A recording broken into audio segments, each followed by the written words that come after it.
আসসালামু আলাইকুম। ভাগ ভাগ করে ছিল। সবাই কেমন আছেন? আলহামদুলিল্লাহ, আমিও ভালো আছি।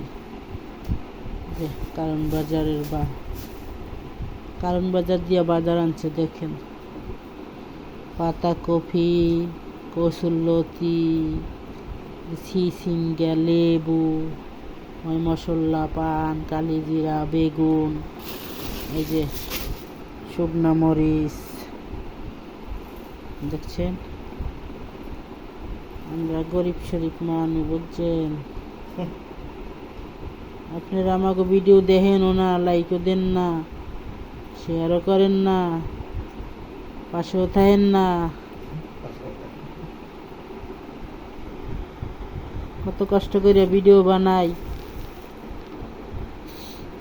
তা আপনারা একটু দেখেন না, লাইক দেন না, শেয়ার করেন না, কমেন্ট করেন না। সবাই ভালো থাকবেন। আল্লাহ হাফেজ।